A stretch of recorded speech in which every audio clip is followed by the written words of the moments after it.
создать проблемы.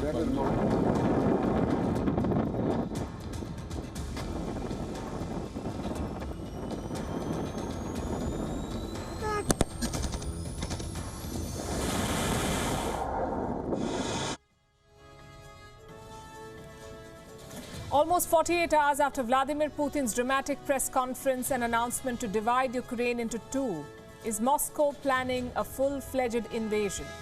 Kiev says there's a high chance of that happening. Russia is evacuating its diplomatic staff from Ukraine. Ukraine is asking its citizens to leave Russia immediately. Putin says he's ready to look for diplomatic solutions. Zelensky says Russia and Ukraine should sit down at the negotiating table and talk. The sound of bombing can be heard near the Ukrainian front line. The West is slapping sanctions that don't seem to bother Russia. The West is also divided on what to call Russia's actions. They can't agree on the word invasion. That alone should tell you how they're failing to live up to their promises on Ukraine. On Gravitas tonight, as we bring you the latest on the fast-developing crisis, we'll also analyze the strategy of Ukraine's allies, why sanctions do not work, and why Joe Biden failed. We begin with Gravitas Global Headlines. The U.S. Supreme Court formally ends former President Donald Trump's bid to block the release of White House records. These documents are sought by congressional investigators probing last year's attack on the U.S. Capitol. Sri Lanka's stock market bore the brunt of its financial crisis, prompted by shortage of dollars and surging inflation. Markets had to halt stock trading twice. The trading was suspended first when the gauge fell 5%, and then when it declined to more than 7.5%. Trading was suspended again. Hong Kong announces a nearly $22 billion budget to aid its struggling economy and boost spending, as the city battles its fifth and worst wave of coronavirus cases with the toughest curbs yet. Hong Kong has enforced 3 rounds of compulsory testing for its entire population. French President Emmanuel Macron will launch his re-election bid on March 5th with a rally in Marseille. Sources in his party say. Opinion polls suggest he is likely to lead the first round of voting on April 10th. Investigators say a man told his 4-year-old child to fire a gun at officers following a dispute over his order at a McDonald's drive-thru in suburban Salt Lake City in the United States. Reports say that the officer was able to swipe at the gun as it was fired, directing the bullet away. The names of former Afghan President Ashraf Ghani and the former Foreign Minister Mohammed Hanif Atmar have been removed from the UN Heads of State list. Afghanistan's seat at the UN was a contested issue after the resignation of the former ambassador following the fall of Kabul in 2021. Inspired by the protests in Canada, U.S. truck drivers gathered in California to form a protest convoy bound for Washington, D.C. Calling themselves the People's Convoy, they are protesting COVID curbs and mask mandates. The Dutch police ended a hostage-taking at an Apple store in Amsterdam after a man armed with 2 guns held at least 1 person hostage for hours. The police arrested the suspect after he ran away and was hit with a car. World number 3 Alexander Zverev has been sensationally expelled from the Mexican Open in Acapulco for unsportsmanlike conduct. The reigning Olympic champion struck the umpire's chair with his racket several times and was even close to hitting the umpire's foot once. Zverev has apologized for his behavior and called it unacceptable. Chelsea have continued their Champions League title defense with a 2-0 victory over Lille in the first leg of the round of 16 tie. Goals in each half from Kai Havertz and Christian Pulisic gave the Blues a comfortable win at Stamford Bridge. Juventus were held to a 1-1 draw by Villarreal despite Dusan Vlahovic scoring just 32 seconds into his Champions League debut.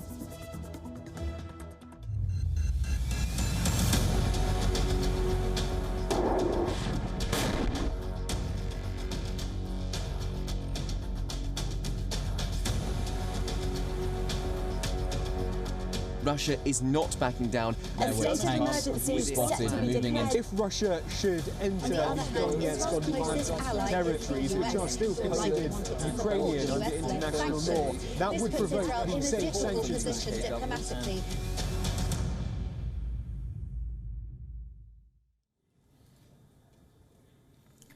Putin's proxies are on the march. They've got a republic. They've got Russian military support. Now the battle begins. Russian soldiers are freely roaming in Donbas. Their tanks are rolling down the streets. This is not Russian support. This is a Russian occupation. Putin has got the license from his parliament. Russian troops have been cleared for foreign deployment. Their destination, Donetsk and Luhansk. The two rebel republics recognized by Vladimir Putin, these regions do not have borders. They have what they call a conflict line. To the west is territory under Kiev. To the east is rebel land. And remember, this is a conflict line. The rebels actually claim a lot more territory. Territory that is now under Kiev's control. Until now, they did not have the means to push on. Yes, Russia was supporting them, but that was covert. Putin had to pretend that he also backed the Minsk agreement. Now there's no such issue. He can openly invade. The question is, how does the West see it? And the answer depends on which leader you talk to. Listen to this. This is the beginning of a Russian invasion of Ukraine, as he indicated and asked permission to be able to do from his Duma. So what we see now is that a country which is already invaded is suffering further invasion. We've seen Vladimir Putin's recognition of the so-called republics in the Donbas region, and we're seeing all the precursors to a serious invasion, claims of Ukrainian troops doing sort of operations, so-called false flags. All this talk about Western solidarity, and they can't even agree on something as basic as this. Is this an invasion? Biden says it is the beginning of an invasion. NATO says Russia has already invaded. The UK says this is a precursor to serious invasion. Let's make it simple for the West. Invasion is not like skin tan. You don't have different levels or different intensity. If a foreign country enters into another without permission, it is an invasion. It doesn't matter how big the operation is. An invasion is an invasion. And playing around with this definition is dangerous. Until last month, Joe Biden agreed. He was all aggressive and bold. Listen to what he said on the 20th of January. I've been absolutely clear with President Putin. He has no misunderstanding. If any assembled Russian units move across the Ukrainian border, that is an invasion. We've got news for Joe Biden.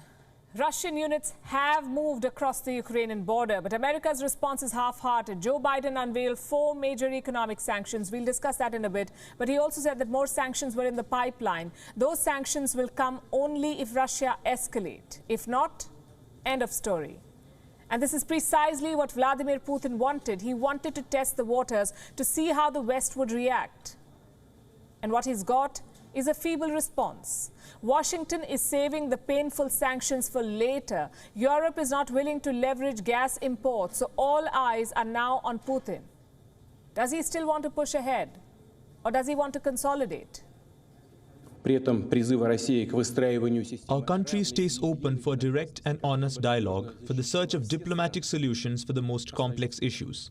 But I will repeat, Russia's interests, our citizens' safety are absolute, so we will continue strengthening and developing our army and navy, increasing their efficiency, providing them with the most advanced equipment. Another twist. He wants dialogue. Last time Putin pushed for talks, his demands were designed to be rejected. This time it's more of the same, you could say. Vladimir Putin has 3 demands for Ukraine. Number 1, recognize Russian sovereignty over Crimea. Number 2, drop the plan to join NATO. And number 3, partially demilitarize. These demands are also designed to be rejected. No Ukrainian leader can accept them. And Putin knows this. He knows that Volodymyr Zelensky will not accept these demands. So his real strategy is not talks. It is the battlefield. We've got more satellite pictures from Ukraine. What do they show? More deployments in 2 sectors, Belarus and Western Russia. In Belarus, more than 100 military vehicles have arrived. Dozens of tents have been pitched on an airfield. This is less than 40 kilometers from Ukraine. In western Russia, the deployments are in Belgorod. More artillery has arrived. Field hospitals have been set up. Belgorod is less than 20 kilometers from Ukraine.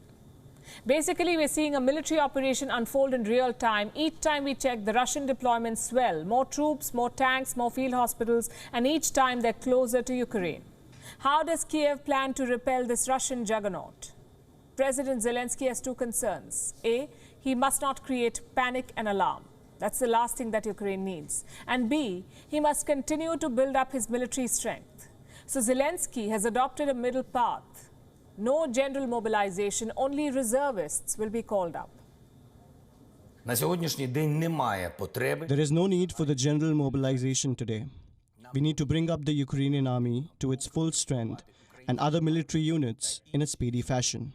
As Commander General of the Armed Forces of Ukraine, I issue a decree to recruit reservists during a special period. Ukraine's Security Council has also declared a state of emergency. Again, this is a preventive measure. More border checks, more restrictions on traveling. The emergency is expected to last for 30 days. How is the West helping out? Joe Biden did announce more military assistance for Ukraine. He also redeployed U.S. forces in Europe. 800 soldiers will be moved from Italy to the Baltic region. And 8 F-35 fighter jets will move from Germany to the eastern flank. So both Russia and NATO are flexing their muscles.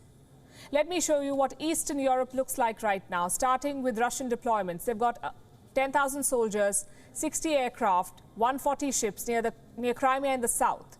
To the north is Belarus, where they have 30,000 odd soldiers, plus Iskander missiles and Su-35 jets.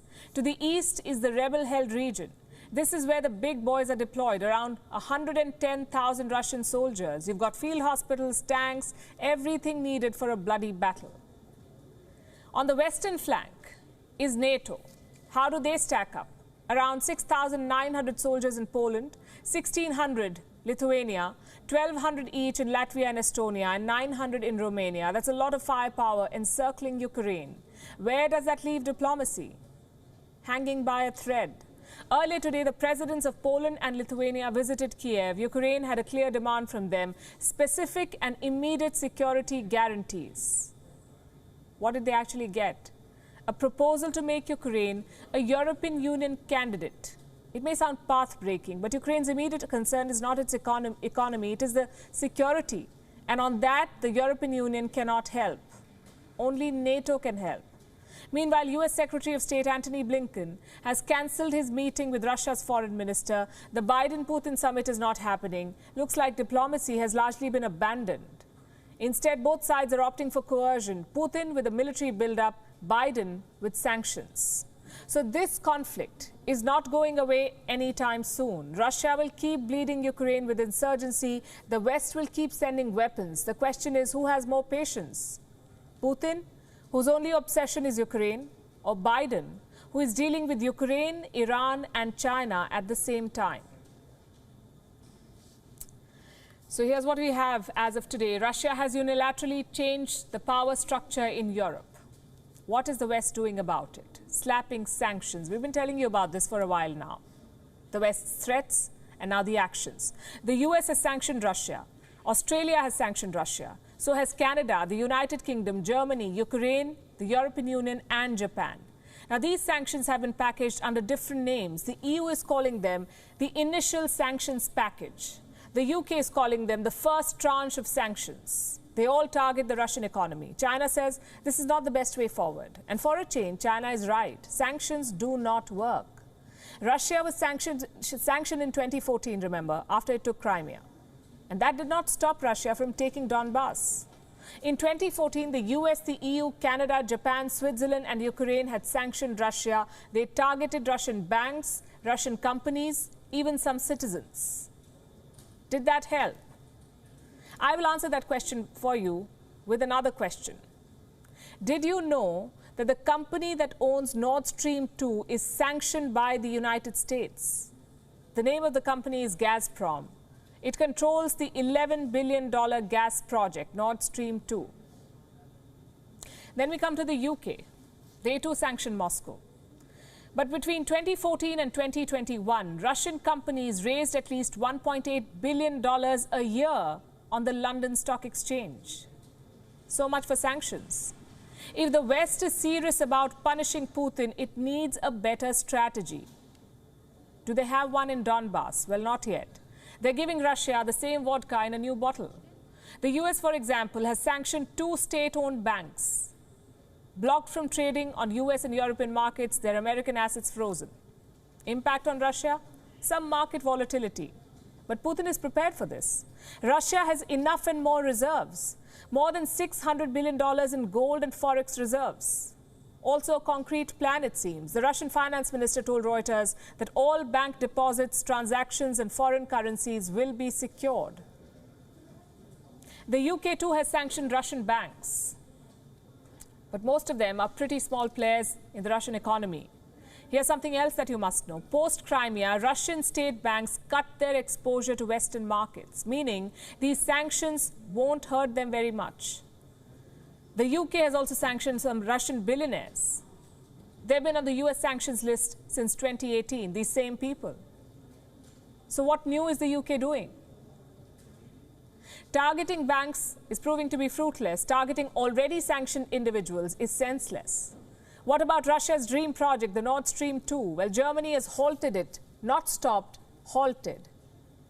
What's more, the first phase of this very same project remains unaffected. I'm talking about Nord Stream 1. That pipeline, Nord Stream 1, still continues to supply Russian gas to European markets. So for now, Russia's gas suppliers remain unaffected, which means the sanctions so far are cosmetic.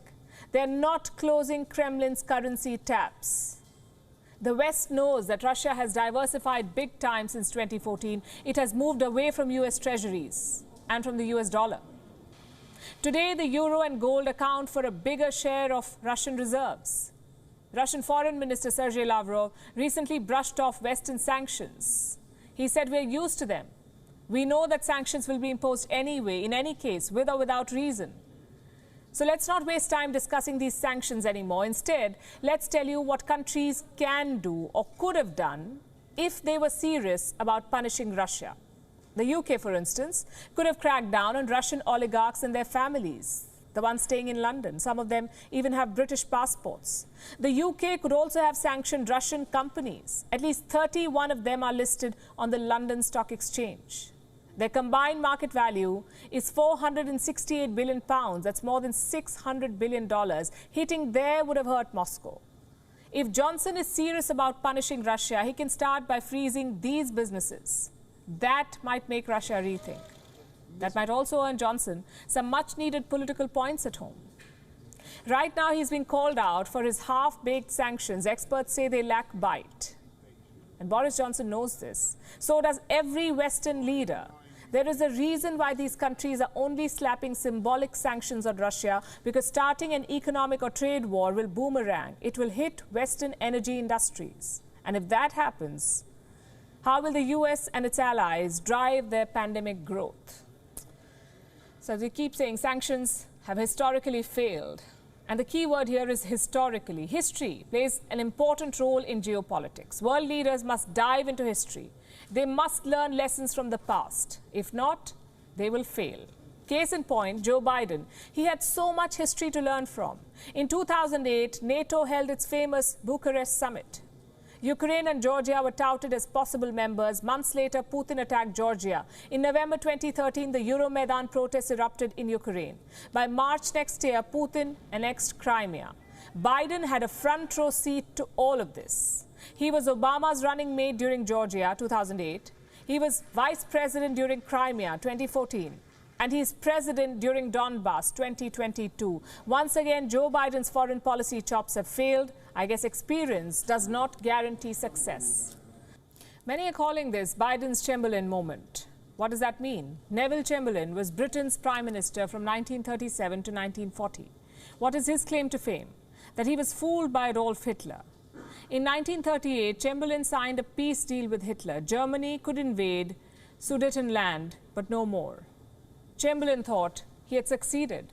He claimed to have created what he called peace in our times. Well, he was wrong. The very next year, Hitler invaded Poland and World War II broke out. Biden may not be striking deals with Putin, but he's falling for the same trap. He's weighing expansionism on a scale. How much expansionism is fine? How much is not? And this strategy is counterproductive. Republican lawmakers in the US are already worried. They say if Russia is not punished, another US ally, Taiwan, could be next. China is making the same type claims against an island called Taiwan. For years and decades, the United States has been helping Taiwan maintain its independence and its democracy. China has been very threatening. If we allow Russia to get away with destroying the Ukraine, it's just a matter of time till China takes over Taiwan. The public is also turning on him. Joe Biden's latest approval ratings are out. 40% of the Americans do not approve of his 40% Americans, in fact, approve of his foreign policy. Only 36% approve of his Russia policy. Now, at first glance, this may look okay because most US presidents hover around the 40% mark. But remember, this is Russia, America's favorite villain. Ideally, there should be public support for action against Putin, whether it's troops, sanctions, or just plain posturing. But not for Joe Biden. His handling of the Ukraine crisis has made things worse. Let me give you an example. On January 19th, Biden was addressing the media. He was talking about America's response if Putin invades. Listen closely to what he said. Russia will be held accountable if it invades, and it depends on what it does. It's one thing if it's a minor incursion and then we end up having a fight about what to do and not do, etc. That was a dead giveaway. Biden basically said there would be two responses, one for an all-out invasion and another for a so-called minor incursion. Well, that may have been the plan, but as a politician, you're not supposed to reveal all of it. If you do, you're helping the enemy. And that's what Biden did. A couple of days later, the White House clarified his remarks. They said if any Russian units cross over, it would be an invasion. But it was too late. Putin had heard what he wanted to hear. A minor incursion would only have minor sanctions. So Russia did exactly that. They organized a minor incursion into eastern Ukraine. The fact is, Biden was out of his depth. He tried talks, he tried threats, he tried rallying allies, he tried sanctions. Maybe the idea was to cover all bases, but in reality, Biden looked confused. And it's not like he did not have the means. You see, each conflict has multiple phases, and each phase plays out differently. In December last year, Putin had the upper hand. Yes, he did. Towards January end, the momentum had shifted. Putin looked stuck. That was the moment for Biden to drive home the advantage, maybe offer new terms to Putin or announce a few economic sanctions. Instead, Joe Biden fumbled. He talked about minor incursions. He ordered embassy staff to relocate. He asked Americans to leave Ukraine. All of this sent the wrong signal. And in February, Biden turned to war hysteria. This sort of confused messaging can be fatal in politics. Instead of a united and firm policy, Joe Biden opted for trial and error. His actions came too late. Like Obama's sanctions in 2014 were ineffective, so too will Biden's in 2022. Well, sanctions or no sanctions, one thing is certain, this crisis will severely impact global energy markets. It already is impacting them. Energy prices are whipsawing. On Tuesday, the price of oil alone climbed to a 7-year high.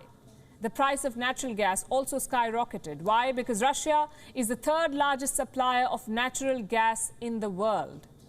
If there's a war, Russian supplies would unmistakably be hit. And this has unnerved investors. It has rattled energy markets. Our next report deconstructs their fears. Energy markets don't like uncertainty or disruption. The situation in Eastern Europe has triggered both. Why? Because Russia is quite simply one of the largest suppliers of natural gas in the world. The third largest, to be precise. If it holds back gas supplies to Europe, a lot of economies would be crippled. Look at this graph. Russia exports about 5 million barrels of crude oil per day. 48% of this goes to Europe and 42% to Asia. If we speak of natural gas, 72% of Russia's supplies go to Europe, and the remaining to Asia and beyond. What does this tell you? That any sanctions on Russia will hurt Europe too, and impact Asia, which is why markets are on the tenterhooks. Energy prices are rising, equities are in freefall. On Tuesday, the global benchmark Brent crude oil climbed nearly 5% to hit $98 per barrel, the highest level in 7 years. The price of US benchmark crude also rose 3.5% to hit $94 per barrel. The price of natural gas has also whipsawed. When trading began, Dutch front-month gas futures jumped 13.8%. The European natural gas futures jumped 11%. Both, however, eased considerably by the end of the day. 24 hours on, the markets still remain unnerved. Investors are bracing for both an invasion and sanctions. An invasion could interrupt natural gas and oil shipments to most of Europe. A sizable portion of Russia's exports are carried through pipelines. Most of these pipelines pass through Ukraine. If a war occurs, these pipelines could get shut, like the Nord Stream 2, which has already been put on hold. The other risk is sanctions. If they target Russia's energy exports, Western oil companies with interests in Russia will have a tough time. This includes Shell, Europe's largest oil company. It has a stake in a gas project off eastern Russia. ExxonMobil is also a partner in an oil facility in the same area. Total Energies, a French natural gas giant, is part of a gas project in the Russian Arctic. And India's Bharat Petroleum has a 20% stake in Russia's national oil company, Rosneft. The sanctions under consideration could make it tough for these companies to operate in Russia. They will be under pressure to abide by the sanctions. The US State Department says this won't necessarily happen. It is issuing statements on how the sanctions are not likely to disrupt the flow of energy in global markets. Could this change in the days ahead? This, America did not clarify. They say it's always a good time for diplomacy, but in this case, I have to disagree. Russia is breathing down on Ukraine's neck. It is mobilizing troops, facing sanctions. Right now, Putin's only focus is Ukraine. In the middle of all of this, he has to turn host. Because guess who is visiting Moscow? Pakistan's Prime Minister Imran Khan. Such bad luck could only befall one leader. Imran Khan is arriving in a tense Moscow. The residents are preparing for war. The leaders are busy plotting. Chances are Imran Khan will be a side note. It's really unfortunate for Islamabad because they have spent months planning this. The last official visit by a Pakistani Prime Minister was in 1999, 23 years ago. So Imran Khan's trip is the first in more than 2 decades. What does his itinerary look like? Rumor is Russia never even invited Imran Khan to Moscow. This visit was sought by Pakistan. His plan includes a walk around the Red Square, a meeting with Vladimir Putin, an interview with Russian state media, a meeting with the Grand Mufti of the Russian Federation, and a visit to the tomb of the unknown soldier. A short but effective 2-day trip. That was Pakistan's plan. But the timing could not have been worse. Now, if this was a normal bilateral relationship, the visit would have been fine. But this is not a normal relationship. Pakistan and Russia were Cold War rivals. The US supported Pakistan, the Soviet Union supported Russia. So what explains this new romance? In social media terminology, a mutual friend, China. Pakistan has reduced itself to a Chinese colony. Its economy, its defense, everything is linked to Beijing. Russia, too, is cultivating closer ties with China. Earlier this month, Vladimir Putin visited Beijing for the Winter Olympics. Both Xi and Putin released an important joint statement. Their intention was clear, a strategic and financial partnership. So China is playing matchmaker here. It is bringing 2 former rivals together. The question is, what's in it for them? Is a Russia-China-Pakistan axis possible? Not anytime soon. Not a single Russian or Soviet leader has visited Pakistan in their history, not one.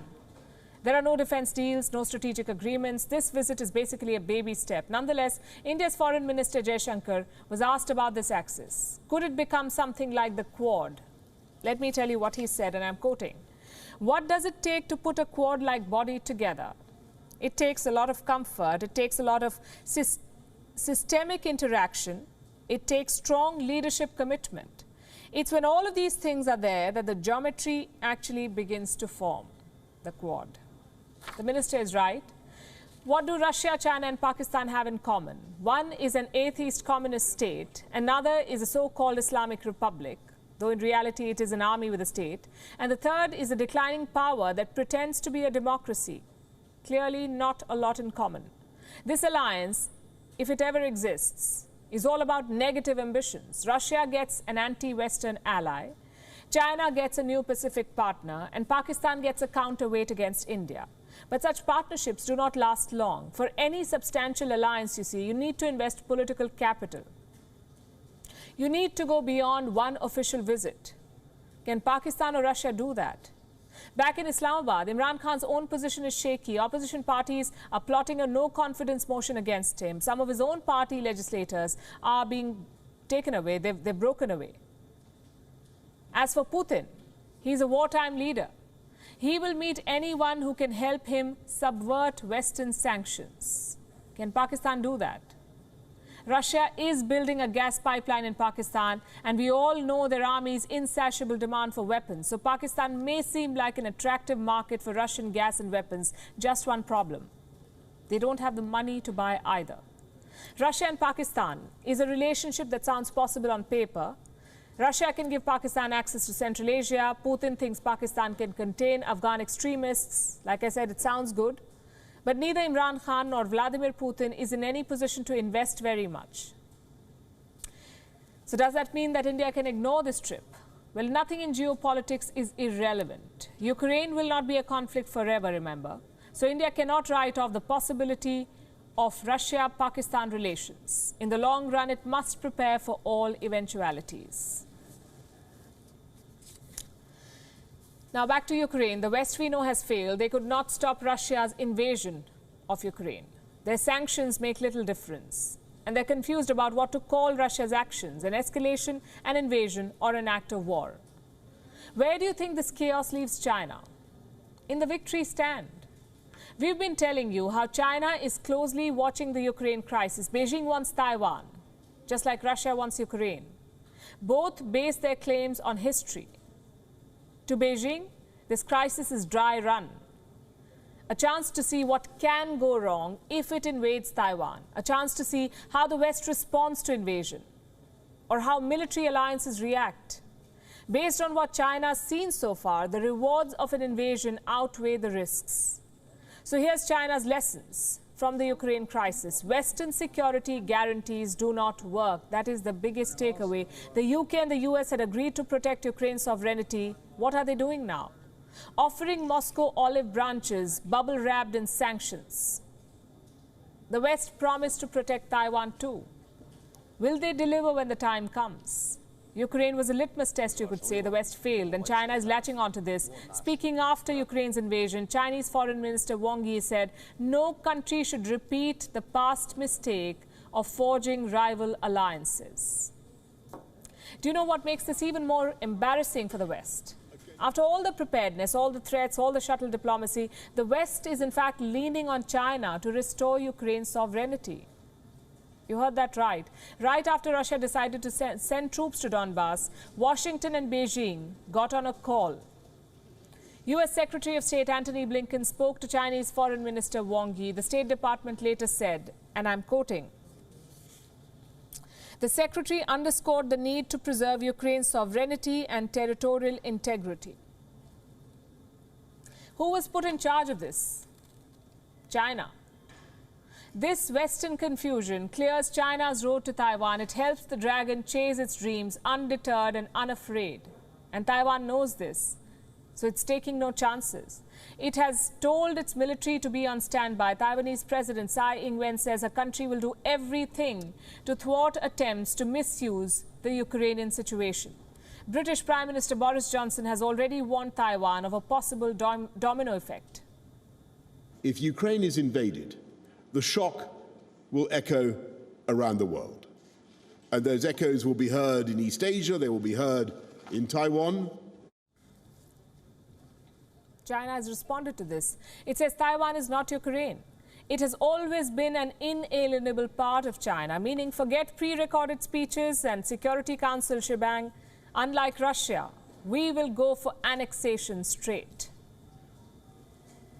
We'll be watching that story. These truly are testing times for the world. One conflict runs the risk of triggering another. The smallest of incidents or mishaps could have global repercussions. They could disrupt stock markets, cause supply chain pain. A tragedy which recently unfolded in the Atlantic has come as a reminder. A week back, a cargo ship carrying 4,000 luxury cars, 4,000, caught fire in the middle of the ocean. These cars were worth more than $400 million. The blaze has destroyed all of them. Here's a report.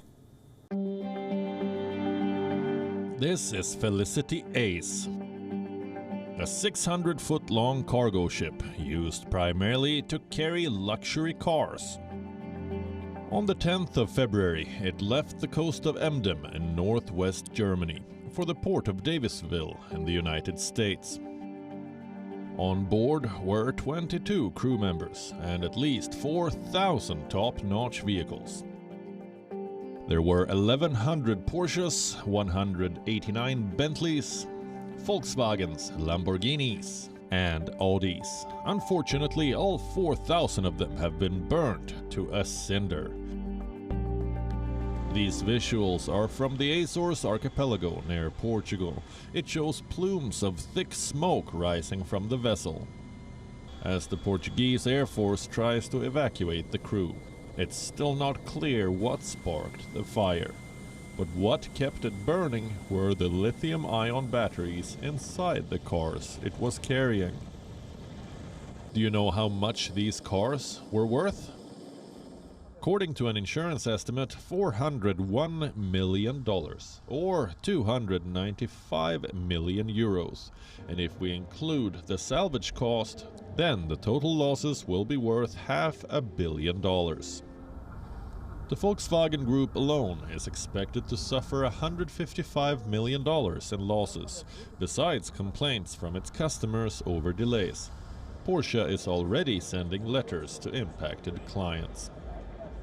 Like Matt Farah, an American television host, his 2022 Porsche Boxster Spyder with a retail price of $123,000 was among the many cars lost at sea. This entire incident has once again demonstrated how fragile global supply chains really are. Just last year, the grounding of Ever Given in the Suez Canal cost global trade between $6 to $10 billion. And this year, a fire on board one cargo ship will cost car makers $551 million. Imagine if these were not solitary incidents. Imagine if a conflict were to block sea routes or damage cargo ships. The disruptions caused to global supply chains would be irreversible. Let me tell you about the latest on the Wuhan virus, its origins to be specific. It's been 2 years since the pandemic hit us. We still do not have a definite answer as to how this virus originated. We know that the SARS-CoV-2 has been circulating in bats for a long time, but how did it come to infect humans? Was the transmission natural? Was it artificial and intentional? Or was it by accident? The UK seems to think the Wuhan virus leaked from a lab, not just any lab, but the infamous Wuhan lab, aka the Wuhan Institute of Virology. The government of Prime Minister Boris Johnson is seriously considering the lab leak theory. Discussions are happening behind closed doors. So how do we know about them? Because of something that happened in the House of Commons, Boris Johnson told the lawmakers that the UK needs to revisit its biosecurity strategy. Do you know why? To protect the country against, quote-unquote, natural zoonosis and laboratory leaks. These 5 words speak volumes. And they once again bring China in the spotlight. We've been telling you for 2 years now that the lab leak theory carries weight, that the Wuhan wet market may just be a distraction.